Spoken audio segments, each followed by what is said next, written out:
It was late October, the kind of night where the wind had a way of wrapping around your bones like icy tendrils.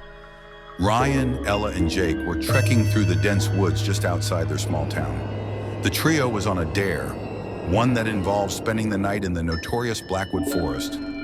Rumors of disappearances and sinister whispers that came with the wind had plagued the town for decades, but they were determined to prove it was all just a legend. The moon was a sliver in the sky, barely enough to light their path. They pressed on, the crunch of leaves beneath their boots the only sound for miles. Ella clutched her flashlight, sweeping the beam across the gnarled trees that seemed to bend closer with each step. "Hey, did you guys hear that?" Jake asked, his voice barely more than a whisper. "Hear what?" Ryan replied, his tone sharp. He was the skeptic of the group, always dismissing their fears as childish. "A whisper, like someone calling my name," Jake said, his eyes wide with an edge of fear.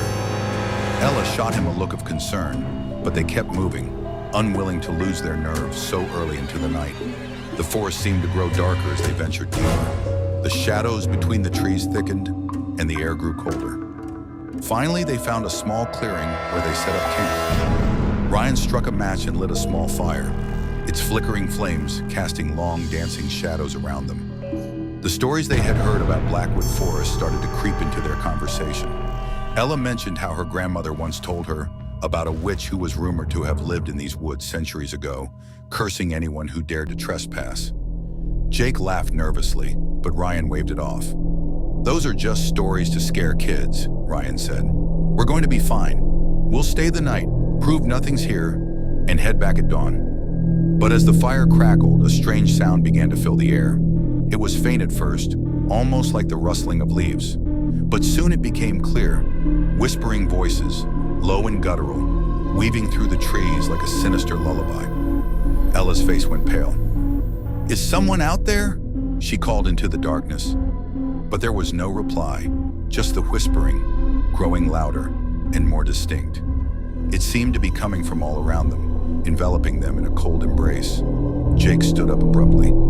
"I'm not staying here, this isn't funny anymore."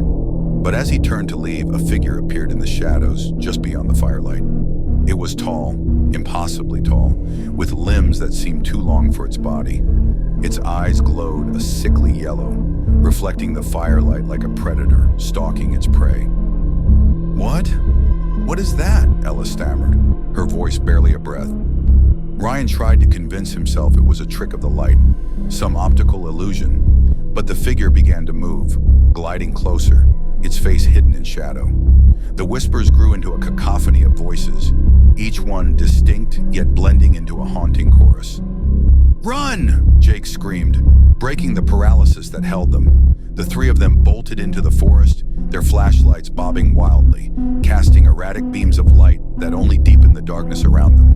The whispers followed, relentless, filling their ears, their minds with an unbearable pressure.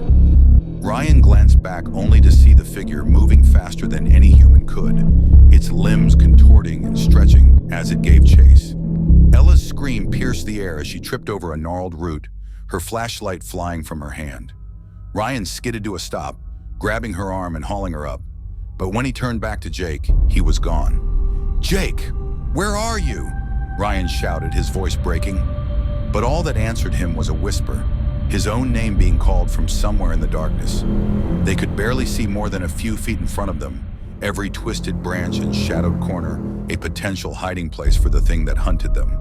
The whispers were now a chorus, each voice more tortured and deranged than the last. They burst into another clearing, panting and wide-eyed, only to find themselves back at their campsite.